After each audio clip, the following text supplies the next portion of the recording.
কাজ করলে আমরা ইসলামের মধ্যে পরিপূর্ণভাবে দাখিল হব। সুবহানাল্লাহ। একটু লক্ষ্য করে শুনবেন, বুখারী শরীফের হাদিস, আল্লাহ আল্লাহ, আজকে ইসলামের মধ্যে পরিপূর্ণভাবে দাখিল হতে হবে। আমি শুধু কলেমা পড়েছি, এখনো পূর্ণ মুসলমান হইনি। আমি কোরআন পড়তে শিখেছি, এখনো পূর্ণ মুসলমান হইনি। আল্লাহ পাক যদি আমরা পূর্ণ মুসলমান হয়ে যেতাম, আল্লাহর এটা বলার প্রয়োজন ছিল না, এই ইমানদারগণ তোমরা ইসলাম ধর্মের মধ্যে পরিপূর্ণভাবে দাখিল হয়ে যাও। কিন্তু আল্লাহ কেন বললেন? বলার কারণ কি আছে? বলার অবশ্যই কারণ আছে। এই বেরাদার ইসলাম বুখারী শরীফের হাদিস ছিল, তবে অবশ্যই ঈমানটা তাজা হয়ে যাবে। বুখারী শরীফ প্রথম খণ্ড, আজকে প্রথম খণ্ডের মধ্যে কিতাবুল ঈমান, ঈমানের চ্যাপ্টারে আমার রাসূল কায়নাত সাল্লাল্লাহু আলাইহি সাল্লাম বিবরণ দিচ্ছেন। যে সাহাবায়ে কেরাম বর্ণনা করছেন, তার নাম হচ্ছে হযরতে আম্মার বিন ইয়াসার। কি নাম বললাম? হযরতে আম্মার বিন ইয়াসার। عن عمار بن ياسر قال قال رسول الله صلى الله عليه وسلم ثلاثة من جمعهن যে ব্যক্তি তিনটি জিনিস ইসলামের মধ্যে জমা করে নিল দাদুর নামে, এই দেখেন দাদুর যোগ্যতা একটা 500 টাকা দিয়ে গেছে দাদুর নামে। বেরাদার ইসলাম মুআজ্জাজ মুহতারাম, আচ্ছা আপনারা কি প্রতি বছর জালসা লাগান? প্রতি বছর চলে জালসা? বছরে কদিন চলে? দুবার, মানে 2 রাত। দুবারও 3বার হয়, দুবার হয় 3বার হয়। এই ভালো বাহাদুর ভাই, তো বছরে 2টা রাত্রি আপনারা জলসা শুনেন, তাই তো না? আচ্ছা, এই 2টা রাত্রি আপনারা 365 যদি দিন হয় তো 365টা রাত্রি।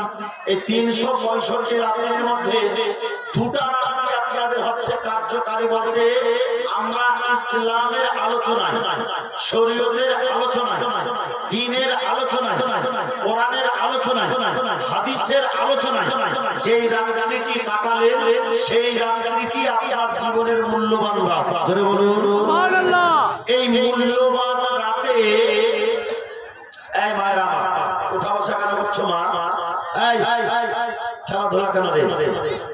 এটা খেলার জায়গা? একদম চুপচাপ বসে থাকো। এই মায়েরা আমার, বোনেরা আমার, একদম যারা বসে আছে একটু লক্ষ্য করে শুনে। মা আমার, এই কবরে যাওয়ার পরে আপনাকে হিসাব দিতে হবে, এটা ভালো করে খেয়াল রাখি। শুধু মাকে নয়, আমাদের সবাই। আর কাল কিয়ামতের ময়দানে একটা প্রশ্ন করা হবে যে তোমার জীবনে তুমি কি করেছো। এই প্রশ্নটার উত্তর কালকে দিতে হবে। তো শুধু বলে মালে যতদিন চলে আর বিশাল আকারের সুন্দর সুর শুনে পাগলা হয়ে গেলাম, খালি না তার গজল শুনবো, কোরআন হাদিসের কথা শুনবো না, শুনবো না। উঠা বসা কেন? একদম উঠা বসা হবে না। নাত গজল শোনা অবশ্যই ইবাদত, আর চাইতে বেশি উত্তম হচ্ছে কোরআন হাদিসের কথা কর্ণপাত করে শোনা। আর এটাই হচ্ছে ঈমানের দুর্বলতা। কিছু কিছু মানুষ দেখবেন তাদের অন্তরের মধ্যে ঈমানটা শুধু মুখে আছে, অন্তরে নাই। মানে কোরআন হাদিসের মূল্যবান কথা চালু করলে ও পৃথিবীর যত বড় মুফতি আসলে কেন শোনা যাবে না, ও উঠে পালাবে। বুঝলেন না বাবা? এরকম মানুষ আছে না নাই? আছে। তো ঈমান আমার খালি মুখে রাখলে হবে না, ঈমানটাকে অন্তরে রাখতে হবে। কোরআন এবং হাদিসের কথা শুনে কিছু জ্ঞান উপার্জন করতে হবে, তবে জালসাও কামিয়াব হবে। আর আপনাদের এই ঠান্ডা রাত্রিতে বসে থাকাটা কামিয়াব হবে। 100 জন লোক যদি বসে থাকেন, 1000 জন লোকের মধ্যে 10টা লোক যদি কালকে সকাল থেকে আমল করতে শুরু করে দেয় এই কথাগুলির উপরে, কোরআন হাদিসের উপরে, 10টা কথা শিখে যাওয়ার পরে সেই 10টা কথার উপরে যদি আমল করে, 100টা কথা শুনলেন, 100টার মধ্যে 10টা কথা যদি মুখস্থ রাখেন আর তারপর আমল করতে শুরু করেন, আপনার জালসা কামিয়াব হয়ে যাবে। জোরে বলুন সুবহানাল্লাহ। আর কিছুই শুনলেন না, খালি কি না। এই গজলটা খুব মজা লেগেছিল একবারে। গজল শুনলে বাবা মজা হলো। নারে তাকবীর, নারে তাকবীর, নারে রিসালাত, নারে রিসালাত। 2 বস্তা সিমেন্ট মুখতার সরকার 2 বস্তা সিমেন্ট দিয়েছে। এই জলসাটা কিসের জন্য বাবা? মসজিদকে আবাদ করার জন্য না, মসজিদকে বানানোর জন্য না। মসজিদ কারা বানাইব? কারা আবাদ করে? কারা আবাদ করে জানেন? কোরআন কি বলেছে জানেন? শোনো, কোরআন বলে ইন্নামা ইয়া'লামু মাসাজিদাল্লাহ মান আমানা বিল্লাহি ওয়াল ইয়াউমিল আখির। জোরে বলুন সুবহানাল্লাহ। নিশ্চয় তারা মসজিদকে নির্মাণ করে, তারা মসজিদকে আবাদ করে যারা আল্লাহ এবং কিয়ামতের দিবসের প্রতি ঈমান রেখেছে। আর যারা ঈমান নাই তারা মসজিদ আবাদ করবে? মসজিদ আবাদ করবে? করবে না। তারা তো মসজিদের নিচে মন্দির খুঁজে বেড়াচ্ছে, মসজিদ কি আবাদ করবে? এই বেরাদারা ইসলাম পৃথিবীতে এত জায়গা, এত জায়গায় এত ইসলাম থাকা সত্ত্বেও মসজিদের নিচে নিচে মন্দির খুঁজে বেড়াচ্ছে। কদিন আগে একটা সুপ্রিম কোর্টের রায় হয়েছে। আমি তো এটাই আল্লাহর কাছে দোয়া করব, আল্লাহ তাদেরকে তুমি হেদায়েত দাও যাতে করে তাদের ঠিক ব্রেনে চলে আসে। আজকে যদি মন্দির, মসজিদের নিচে মন্দির আর মন্দিরের নিচে মসজিদ খোঁজাখুঁজি শুরু হয়ে যায়, আমরা এই ভারতবর্ষের মুসলমান, হিন্দু মুসলমান এক ভাই হয়ে থেকে আমরা জীবন কাটিয়েছি, এক হয়ে থেকে জীবন কাটিয়েছি। আমাদের মধ্যে কোনো দ্বন্দ্ব আসেনি, আমাদের মধ্যে কোনো ঝামেলা আসেনি। আজকে 800 বছর পার হয়ে গেছে, আজমিরের নিচে কখনো মন্দির পূজা হয়নি, তাজমহলের নিচে কখনো মন্দির পূজা হয়নি। আর আজকে বেরাদারান ইসলাম, আজকে আজমিরের নিচে মন্দির পূজা হচ্ছে, তাজমহলের নিচে মন্দির পূজা হচ্ছে, আজকে বাবরি মসজিদকে শেষ করা হচ্ছে। আল্লাহু আকবার। আমি এটাই আল্লাহর কাছে দোয়া করব, আল্লাহ তুমি তাদেরকে হেদায়েত করো। সুবহানাল্লাহ। এর কারণ আজকে আমাদের এই কিছু কিছু রাজনেতাতে আজকে আমাদের এই দেশের বিশৃঙ্খলাকে নষ্ট করছে, আমাদের এই দেশের শান্তিকে নষ্ট করে দিচ্ছে। এই মুসলমান ভাই আমার, যদি আপনাকে ঈমানের কথা বলা হয়, যদি আপনাকে ইসলামের কথা বলা হয় আর আপনি তার উত্তর দিতে পারবেন না, এর কারণ হচ্ছে যে আপনার ইসলাম সম্পর্কে নলেজ নাই, আপনার কোরআন সম্পর্কে নলেজ নাই, আপনার হাদিস সম্পর্কে নলেজ নাই, শুধু নলেজ আছে তো গাজাল সম্পর্কে। হ্যাঁ হ্যাঁ হ্যাঁ, এটা গাজাল শুনতে খুব মজা আছে না? শেষ বয়সে পা দেওয়ার পরেও অনেকে এখন পর্যন্ত ওকে যদি জিজ্ঞাসা করা হয় গোসলের ঠিকভাবে নিয়মটা বলে শোনাও, ও বাপের ঘাম ছুটে যাবে। যদি বলা হয় ওযু কিভাবে করে আপনি করে দেখা, এই যে যুবকরা দাঁড়িয়ে আছে, অনেক যুবক আছে যারা ওযু ঠিকভাবে করতে পারবে না, আছে না? সবাই নাই, অনেক ভাই আমার জানে। আমি সবাইকে অপদস্থ করছি না। যখন বিয়ে পড়াতে যাই, বিয়ে পড়ানোর সময় আমরা তওবা ইস্তেগফার পড়িয়ে কালেমা পড়াই। আর কালেমা পড়ানোটা কতটা কার্যকারী হয়, কোন কোন যুবক ভাইয়ের মুখে যখন কালেমা শুনি তো মনে হয় যে জীবনের প্রথম আজকে কালেমা করছে।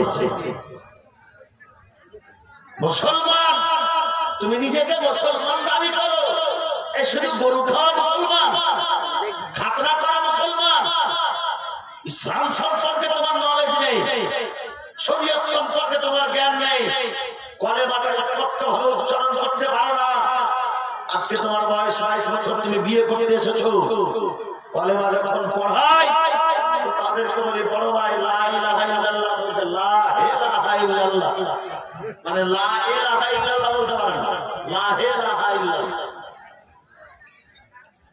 আছে না?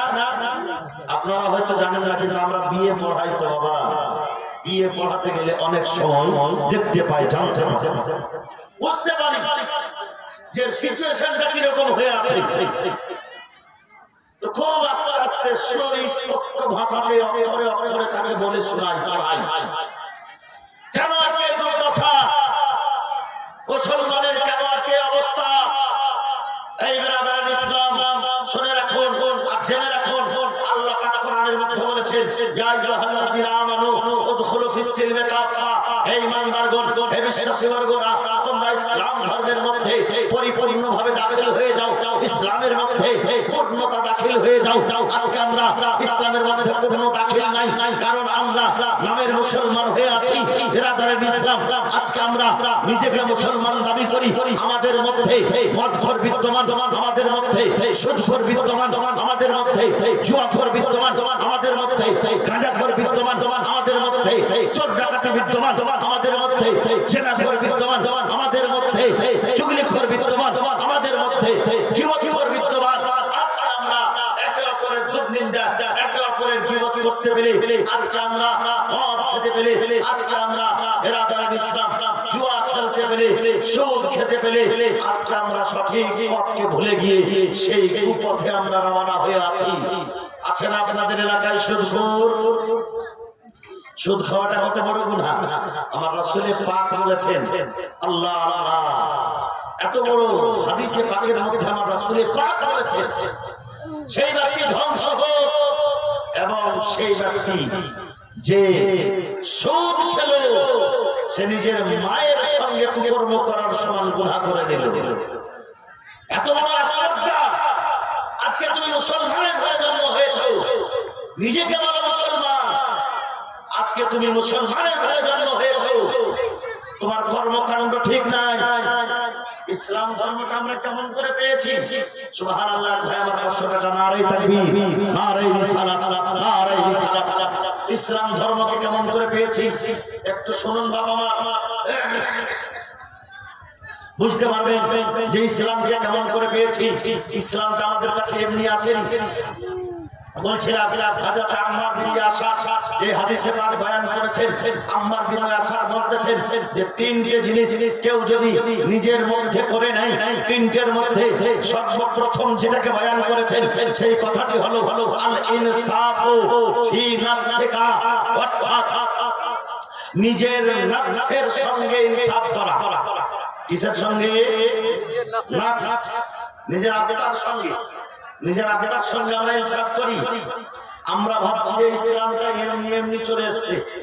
এই বেরাদার শুনুন, আজকে একটুখানি লক্ষ্য করে শুনুন। হযরত আম্মার বিন ইয়াসার ইয়ামান দেশ থেকে এসেছিল, ইয়াসারের বেটা ইয়াসার। হযরত আম্মারের বাবার নাম হলো ইয়াসার, মায়ের নাম হলো সুমাইয়া। কি নাম বললাম? সুমাইয়া। সুমাইয়া। মা বাবা সবাই ছিল সাহাবী, সাহাবিয়া, মুসলমান হয়েছিল। প্রথম ইসলাম গ্রহণ করেছিলেন মক্কার লোকেরা। আম্মারকে এত কষ্ট দিয়েছিল। আম্মার বিন ইয়াসার হযরত ইয়াসার রাদিয়াল্লাহু তাআলা আনহুকে কষ্ট দিয়েছিল। হযরত সুমাইয়া যার নাম, হযরত সুমাইয়া রাদিয়াল্লাহু তাআলা আনহা সাহাবিয়া, একজন মহিলা। ভাই মায়েরা আমার, খুব লক্ষ্য করে শুনেন। খুব তো গজল নাম গজল শুনলেন মা আমার, একটা মা একটা লক্ষ্য করে শুনবেন আর অন্তরে হাত রেখে বলবেন যে আমরা যে আজকে মুসলিম, আমরা যে মুসলমানের ঘরে জন্ম হয়েছি, আমরা কি ইসলাম ধর্মটা এমনি এমনি কুড়িয়ে পেয়েছি, না বাপ দাদা মুসলমান ছিল সেই নামের মুসলমান হয়ে আছি? ইসলাম ধর্মটা কেমন করে পেয়েছি একটু লক্ষ্য করবেন। মা আমার, বোনেরা আমার, জালসা তো অনেক শুনছেন। এ বাবা আমার 500 টাকা দিয়ে গেছে, আল্লাহ পাক যেন দান কবুল করেন। হযরত আম্মার বিন ইয়াসারের মা যার নাম হচ্ছে হযরতে সুমাইয়া রাদিয়াল্লাহু তাআলা আনহা। এই সুমাইয়া রাদিয়াল্লাহু তাআলা আনহা যখন ইসলাম গ্রহণ করলো তো আবু জেহেল হযরতে সুমাইয়াকে কষ্ট দিতে শুরু করলো। তাকে একজন মুসলিম মহিলা, একজন সাহাবিয়া কতটা কষ্ট দিয়েছিল যেটা আমি মুখে বয়ান করতে পারছি না।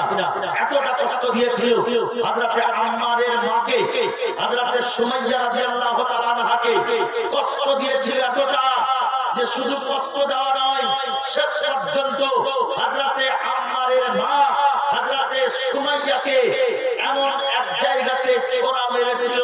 আবু জেহেল, যাকে আমরা নিজের ভাষায় লজ্জাস্থান বলে থাকি, সেই লজ্জাস্থানে ছোরা মেরে আবু জেহেল তাকে শহীদ করেছিল। এই বেরাদারের ইসলাম, আম্মার বিন ইয়াসারের আম্মারের মা হযরতে সুমাইয়া ইসলামের মধ্যে প্রথম শহীদা। কি বললাম? প্রথম শহীদা, মানে মহিলাদের মধ্যে সর্বপ্রথম যিনি শহীদ হয়েছিলেন তিনি হচ্ছেন আম্মারের মা সুমাইয়া, সেই সুমাইয়া কিসের জন্য শহীদ হয়েছিলেন? একমাত্র নবীকে ভালোবেসেছিলেন তাই, আল্লাহকে ভালোবেসেছিলেন তাই, কোরআনকে ভালোবেসেছিলেন তাই, ইসলামকে ভালোবেসেছিলেন তাই, ইসলামের কথাকে মেনে নিয়েছিলেন তাই আজকে মুসলমান হযরতে সুমাইয়া রাদিয়াল্লাহু তাআলা আনহা শহীদা হয়ে শহীদ হয়ে গিয়ে সারা বিশ্বের মুসলিমা মেয়েদেরকে বলে দিয়েছে, হে মুসলিমা মেয়েরা, আজকে আমাদের রক্তের এক একটা ফোঁটা তোমাদের জন্য যেন ইবরাত হয়ে যায়, তোমাদের জন্য যেন শিক্ষা হয়ে যায়। হযরতে আম্মারের মা হযরতে সুমাইয়াকে সেই ছোরা মেরে আবু জেহেল শহীদ করেছিল। আর আজকে কিছু লোক উঠেছে বেরাদার, বাংলাদেশের আব্দুর রাজ্জাকের বেটা আব্দুল্লাহ বলে আবু জেহেল মুসলমান ছিল। আপনাদের মধ্যে কেউ জানে? আচ্ছা, আবু জেহেল মুসলমান ছিল না কাফির ছিল? কে ছিল? কাফির ছিল না? একটু জোরে বলেন তো। কাফির ছিল। আরে আবু জেহেল হচ্ছে ডিগ্রিধারী কাফির। সবচাইতে বড় নিকৃষ্ট কাফির হচ্ছে মক্কার মধ্যে আবু জেহেল। কি না? মক্কার মধ্যে আবু জেহেল সবচাইতে নিকৃষ্ট কাফির। আর ওই নিকৃষ্ট কাফিরকে এই আব্দুর রাজ্জাকের বেটা, বাংলাদেশের আব্দুর রাজ্জাকের বেটা আব্দুল্লাহ বলছে যে আবু জেহেল মুসলমান ছিল, আবু জেহেল হাজি ছিল। যারা বলেন নাউজুবিল্লাহ। আচ্ছা, এর বক্তব্য শুনলে ঈমান থাকবে না চলে যাবে? ঈমান চলে যাবে। এর বক্তব্য শোনা হারাম, শোনা যাবে না। এই আব্দুল্লাহ যতই বড় জ্ঞান পণ্ডিত হয়ে যা, যতই বড় ইউনিভার্সিটি থেকে পড়ে আসো, যে আবু জেহেল মুসলমান বলতে পারে, তার ঈমান কখনো থাকবে না। হযরতে মুআজ আর মুঈজ দুজন ছোট ছোট বাচ্চা, শুনে নেন। তবে হযরত আম্মার বিন ইয়াসারের ঘটনা এখনো আছে, একটু শুনুন ধৈর্য ধরে। হাদিসের ঘটনাগুলি আমার রাসূল পাক সাল্লাল্লাহু আলাইহি সাল্লাম যখন ইসলাম প্রচার করতে করতে হিজরতের পরে যখন চলে আসলেন মদিনায়, তো মদিনায় দুটো ছোট ছোট বাচ্চা, কে? দুটো ছোট ছোট বাচ্চা এসে জিজ্ঞাসা করছেন, আসসালামু আলাইকুম, সালাম দিলেন। সালাম দেওয়ার পর বলছেন, হুজুর আপনি আপনার বাড়ি কোথায়? আপনার আরো জোরে বলেন না সুবহানাল্লাহ। ছোট বাচ্চা এসে যদি জিজ্ঞাসা করে আমাকে আপনার বাড়ি কোথায়, একটু আশ্চর্য হবো তো। ছোট বাচ্চা জিজ্ঞেস করে আপনার বাড়ি কোথায়, বলে আমার বাড়ি মদিনা, মক্কা। তো আপনি মক্কা থেকে কেন আসলেন? দেখেন প্রশ্ন, কেন আসলেন? বলে মক্কার লোক আমার উপরে নির্যাতন করেছে, আমার উপর অত্যাচার করছিল, তার জন্য আমি হিজরত করে মদিনায় এসেছি। মদিনায় কেন আসলেন? বলে মদিনার লোক আমাকে ভালোবাসা দিয়েছে তাই। সব ঠিক আছে। তো মক্কার মধ্যে আপনার উপরে সবচাইতে বেশি নির্যাতন কে করেছে? সবচাইতে বেশি কষ্ট আপনাকে কে দিয়েছে? বলছে আবু জেহেল। কি নাম বললেন? আবু জেহেল। আবু জেহেল। আরে আবু জেহেল কে বলছে মুসলমান ছিল? আস্তাগফিরুল্লাহ, নাউজুবিল্লাহ মিন যালিক। এ ভাই আমার 500 টাকা দিয়েছে। তুই মুআজ আর মুঈজ ভাই ওখান থেকে বেরে, ঠিক আছে, ভালো, আমরা আপনার সঙ্গে আছি, আপনাকে ভালোবাসি।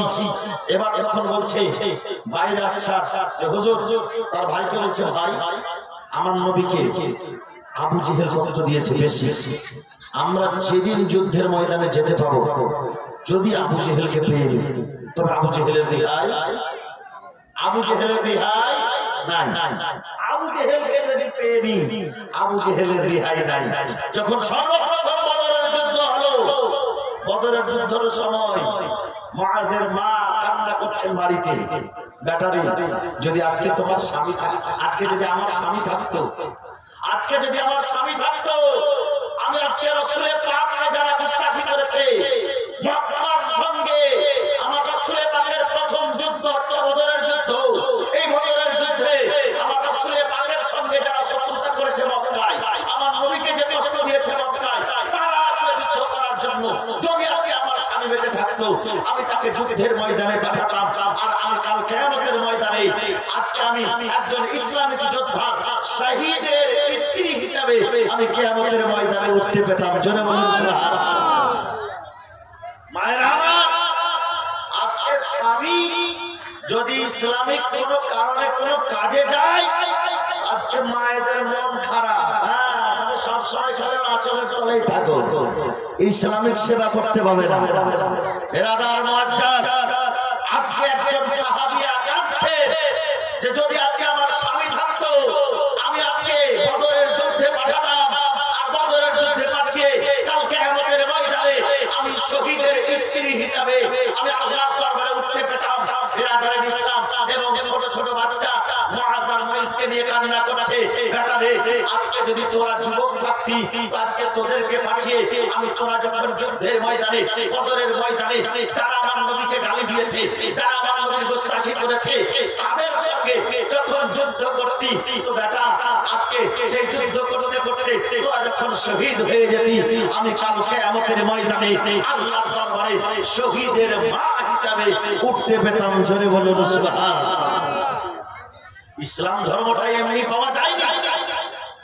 হযরত মুঈজের মা যখন এই আলোচনা করলেন, যখন এই চিন্তা ভাবনা করলেন, সুবহানাল্লাহ, তখন মুআজ আর মুঈজ দুজন বলছেন, মা আমরা যুদ্ধের ময়দানে যাওয়ার জন্য প্রস্তুত। জোরে বলুন এখনো বড় ভাই, এখনো যুবক ভাই, কিন্তু রাসূলের পাকের কাছে গিয়ে অনুমতি চাইছেন বারবার করে, হুজুর আমরা যুদ্ধের ময়দানে যাব, আমাদেরকে যুদ্ধের ময়দানে যেতে হবে, বলে আমরা বড় মানুষের মতো যুদ্ধ করতে পারি, আমরা সব কিছু করতে পারি।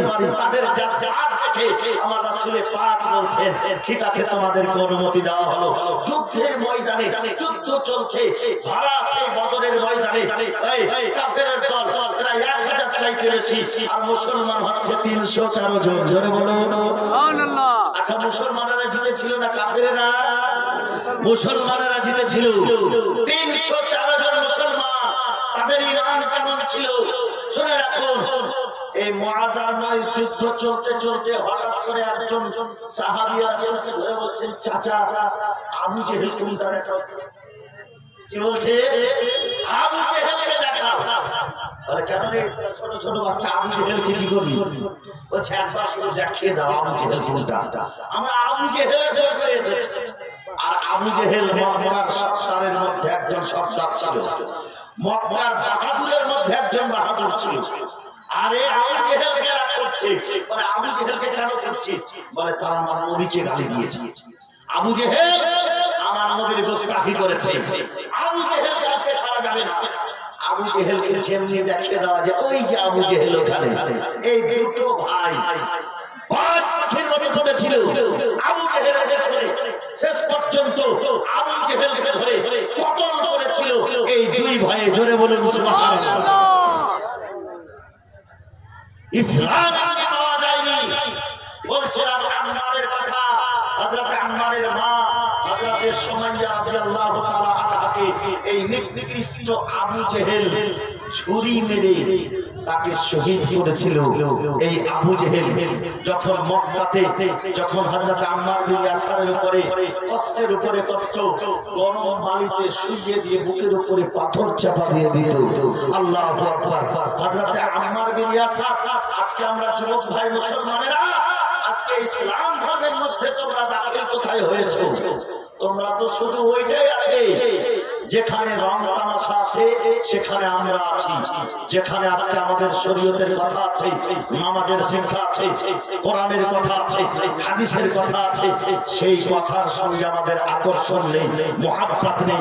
তবে শুনে রাখো বিরাদার ইসলাম, কাল কিয়ামত সংঘটিত হবে, সেই কিয়ামতের ময়দানে তোমাকেও জবাব দিতে হবে, আমাকেও জবাব দিতে হবে। কাল কিয়ামতের ময়দানে তোমাকে সেই দিন উপস্থিত হয়ে যেতে হবে আল্লাহর দরবারে। সেই দিন রাসূলুল্লাহর উম্মত হিসাবে তুমি যখন উঠবে তখন গর্ব করার কোনো সুযোগ থাকবে না। যে রাসূলের একটা কথাও তুমি জীবনের মধ্যে মানোনি, যে রাসূলের পাকের শুধু নামের কলেমাটুকু পড়েছো, যে রাসূলের পাকের যখন গোস্তাখি করা হয়েছে তুমি চুপচাপ মুখ বুজে সহ্য করেছো, তোমার ছেলেকে সেই শিক্ষা দিয়েছো, তোমার ছেলে যদি গোস্তাখি করেছে তুমি তাকে নিষেধ করোনি। কিন্তু শুনে রাখো সেই দিন আজকে ইসলাম ধর্ম যে আমরা পেয়েছি, হযরত আম্মার বিন ইয়াসার রাদিয়াল্লাহু তাআলা আনহুকে বিরাদার গরম বালিতে শুইয়ে দিয়ে বুকের উপরে পাথর চাপা দিয়ে দেওয়া হতো। হযরত আম্মারকে সেই রকম কষ্ট দিয়েও যখন মন ভরেনি, একবার জ্বলন্ত কয়লাকে রাস্তার উপরে বিছিয়ে দিয়ে আর জ্বলন্ত কয়লার উপরে হযরত আম্মার বিন ইয়াসারকে শুইয়ে দিয়ে তার পিঠের উপরে তার বুকের উপরে একটা ভারী মানুষকে চাপিয়ে দেওয়া হয়েছিল। হযরতে আম্মার বিন ইয়াসারকে কোথায়? আগুনের উপরে শুইয়েছে, জ্বলন্ত কয়লার উপরে। আর সেই জ্বলন্ত কয়লার উপরে শুইয়ে দিয়ে হযরতে আম্মার বিন ইয়াসারের পিঠের চামড়াগুলি খসে খসে পড়ছে, চর্বিগুলি গলে গলে পড়ছে। হযরতে আম্মার যেন কাঁদছে, আল্লাহ আল্লাহ তোমার নবীর মুহাব্বতে ঈমান এনেছে আল্লাহ, আর আজকে আমাকে কষ্ট দেওয়া হচ্ছে। আমার রাসূল পাক খবর পেলেন যে আমার আম্মাকে আগুনের উপরে শুইয়ে দিয়ে কষ্ট দেওয়া হচ্ছে। আমার রাসূল পাক হযরত আম্মারের জন্য দোয়া করেছিলেন। বুখারী শরীফ ফুজহাতুল কারীর মধ্যে লেখা আছে, আমার রাসূল পাক দোয়া করেছিলেন, ইয়া নারু কুনি ওয়া বারদান সালামান আলা আম্মার বিন ইয়াসার কামা কুনতে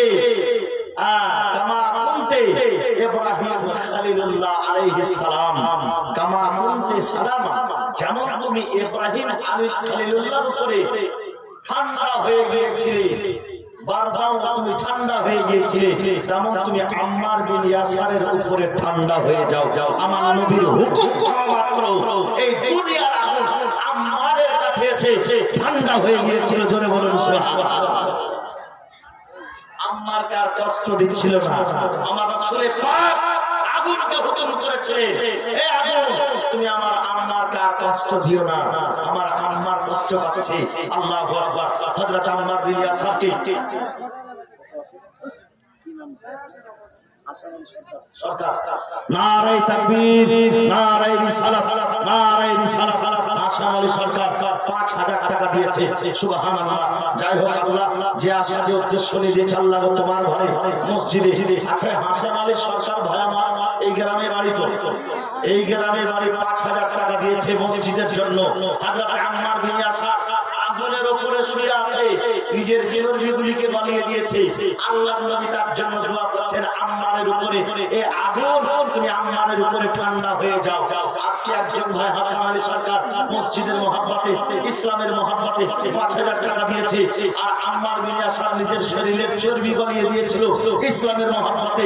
আর কোন যদি যুবক ভাই থাকেন এই হাসান আলী সরকার ভাইয়ের মতো, তো 5000 টাকা দিয়ে তার জোড়া হয়ে যাবেন আমার হাতে ইনশাআল্লাহ। লাস্টে মসজিদের জন্য আর আপনার জন্য দোয়া করে দেওয়া হবে। বেরাদার 100 কিলোমিটার দূরে থেকে এসেছি, মুসাফির অবস্থায় আছি, ইনশাআল্লাহ আল্লাহ পাক মুসাফিরদের দোয়া কবুল করে, মনের আশা পূর্ণ হয়। যাই হোক বেরাদার ইসলাম, বলতেছিলাম বাবুজি আমার ভাইরা আমার, হযরত আম্মার বিন ইয়াসারকে সেই আগুনের উপরে শুইয়ে দেওয়া হয়েছে, চর্বিগুলি গলে যাচ্ছে। হযরত আম্মার যখন আমার রাসূলের পাকের দরবারে আসতেন, তো আম্মারের সেই পুরাগুলি পুড়ে যাওয়া জায়গাগুলিতে আমার নবীজি হাত বুলাতেন আর বলতেন, আগুনে তোমাকে কষ্ট দিয়েছে আল্লাহ আল্লাহ। আর সেই চেহারা মোবারক সুবহানাল্লাহ, যখন আম্মারের শরীরে আমার রাসূলের পাক হাত দিতেন, তো আমার রাসূলের পাকের চেহারা দিয়ে চোখ দিয়ে অশ্রু বেরিয়ে আসতো যে আমার গোলাম আজকে এত কষ্ট পেয়েছে ইসলামের জন্য। আর আজকে আমরা ইসলামকে কি মনে করেছি? খেলার কাজ, খেলাধুলা। ইসলাম মানে আবার ইসলামের মধ্যে যে কি আছে এই রহস্য এখন পর্যন্ত মুসলমান বুঝতে পারেনি। আজকে মুসলমানকে কষ্ট দিচ্ছে, আজকে কাফিরেরা মুসলমানকে কষ্ট দিচ্ছে। এটা কষ্ট নয়, আজকে আমাদের বুকের উপরে ছুরি চালিয়ে দেওয়া হচ্ছে। যে 90 লাখ মুসলমানকে কলেমা পড়িয়ে এই ভারতের মাটিতে ইসলামের পতাকা উত্তোলন করেছে, আজকে তার জায়গায় হাত দেওয়ার ক্ষমতা কারোরই নাই। কালকেও আমার হিন্দুস্তানের রাজা আমার খাজা ছিল, আজকেও আছে, আর কাল কিয়ামত পর্যন্ত ইনশাআল্লাহ আজমিরের খাজা আমাদের হিন্দুস্তানের রাজা থাকবে। জোরে বলুন সুবহানাল্লাহ। বেটার স্বামীর নামে 1 বস্তা সিমেন্ট আর 500 টাকা দিয়েছে। মা আমার, বোনেরা আমার, সুবহানাল্লাহ। আজকে সেই ইসলামের, আজকে আমরা মুসলমান হয়ে আল্লাহ পাক বলতেছেন মুসলমানদেরকে, হে মুসলমানেরা, হে ইমানদারেরা, তোমরা ইসলাম ধর্মের মধ্যে পরিপূর্ণভাবে দাখিল হয়ে যাও। কেমন ভাবে দাখিল হতে হবে? সুবহানাল্লাহ। বলে ইনসাফ আলা নাফসিকা, তোমার নফসের উপরে ইনসাফ করো। বলা হয়েছে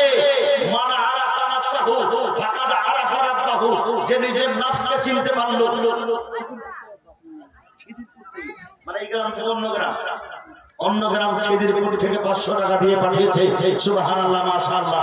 এই দেখেন মসজিদকে কেমন ভালোবাসে। সুবহানাল্লাহ, জাযাকাল্লাহ।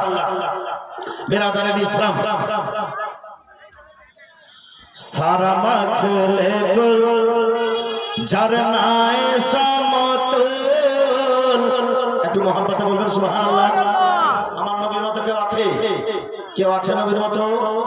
কেউ হবে? হবেও না। কবি সে কথাটাই বলছেন, সারা মাখলে গুল ঝরনায় সমতুল, আজ ভোর তাজ পরে এলো সে রাসূল। মহব্বতে বলবেন সুবহানাল্লাহ। নিজ নূরে রব যে করিল পুতুল, নিজ নূরে রব যে করিল পুতুল, অগহইনি হবে না এমনই রাসূল। সুবহানাল্লাহ, সুবহানাল্লাহ।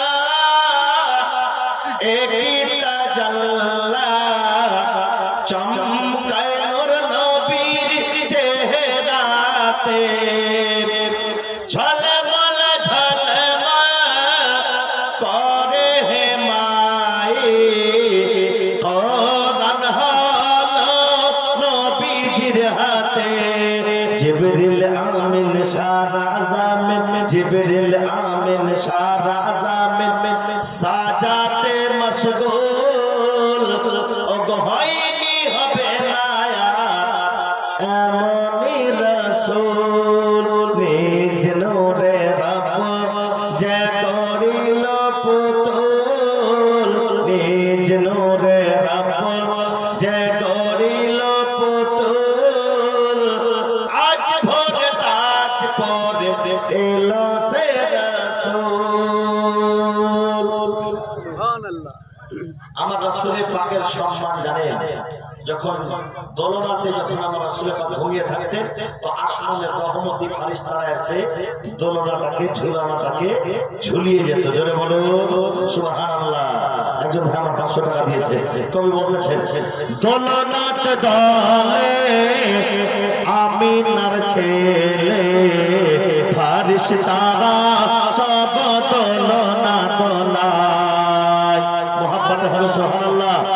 দোলনাতে দলে আমিনার ছেলে, ফেরেশতারা সব দোলনা দোলায়।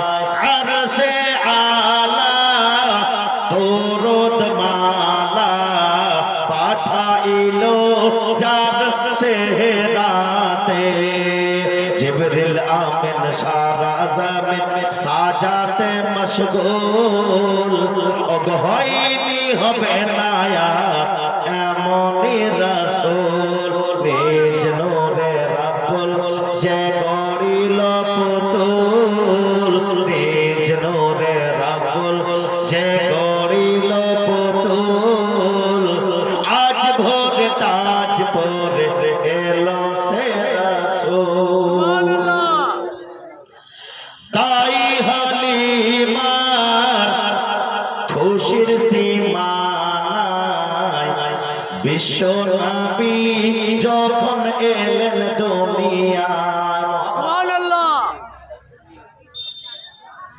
তাই হালিমার খুশির সীমা নাই, বিশ্ব নবী যখন এলেন দুনিয়ায়। মা আমিনার খুশির সীমা নাই, বিশ্ব নবী যখন এলেন দুনিয়ায়।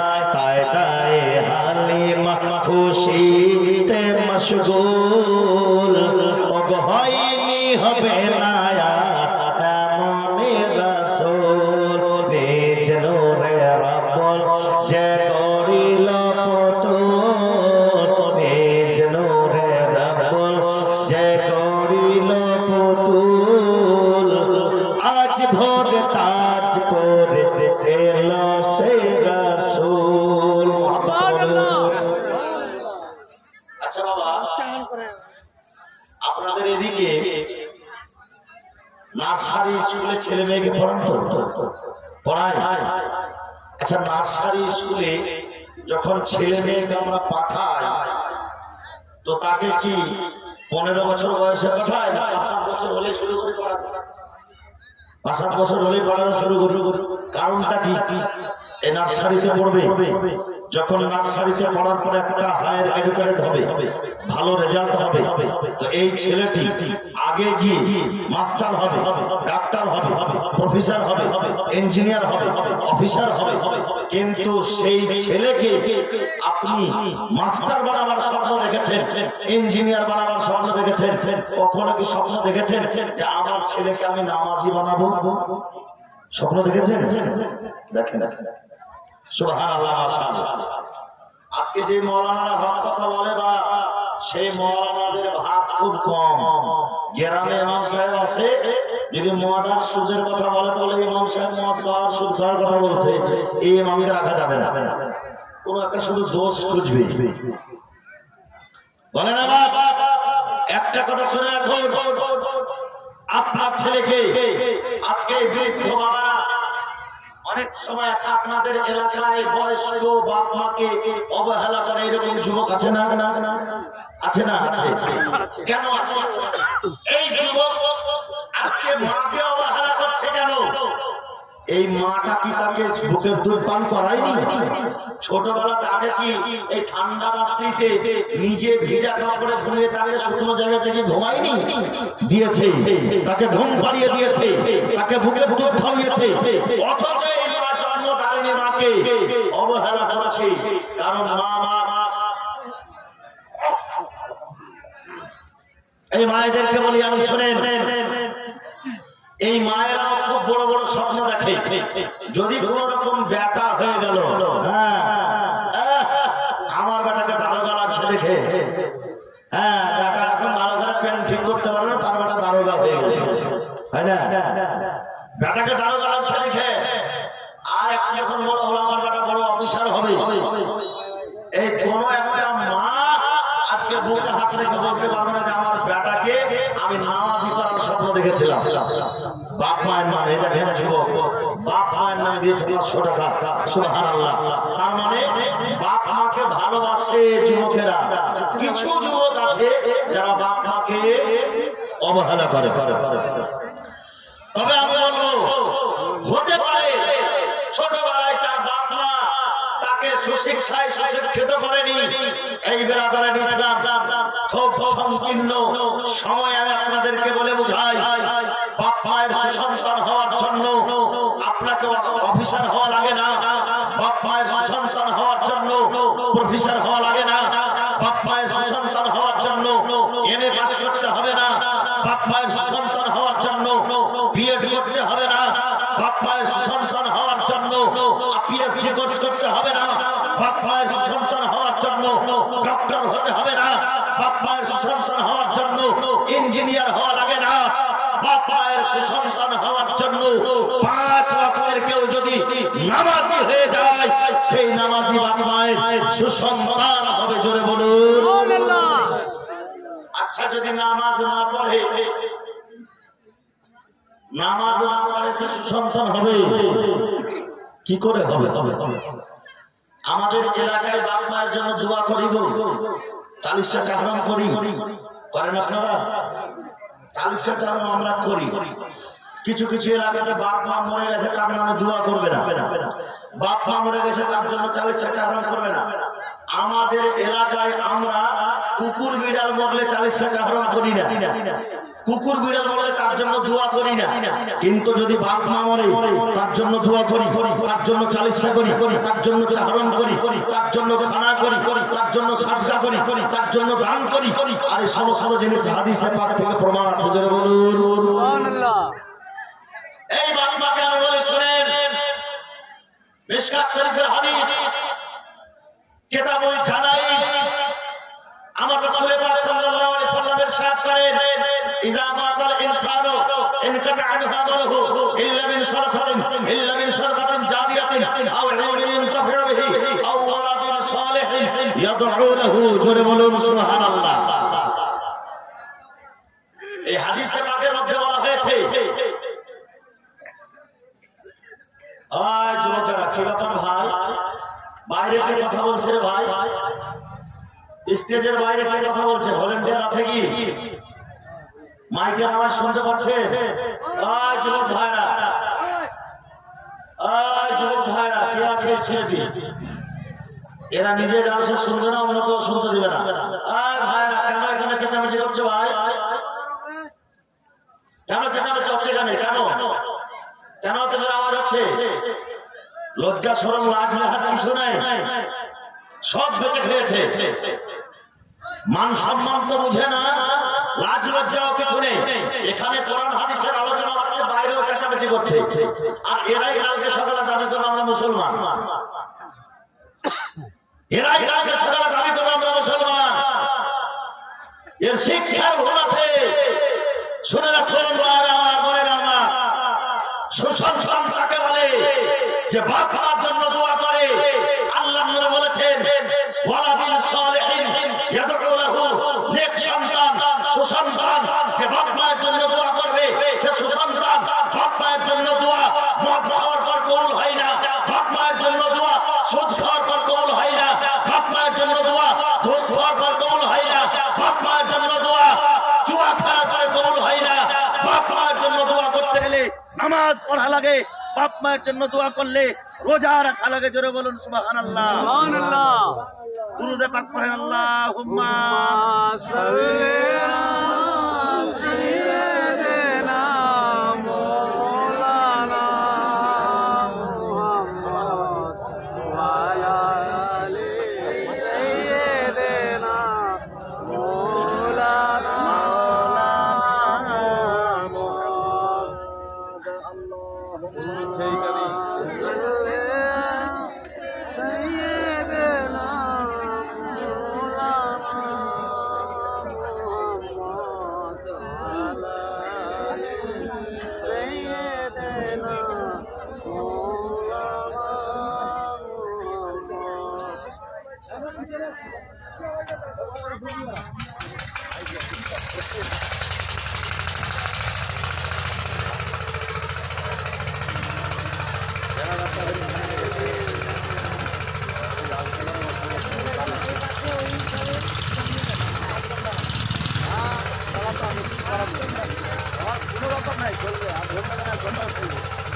আধ ঘন্টা চালাই, তারপরে ইনশাআল্লাহ।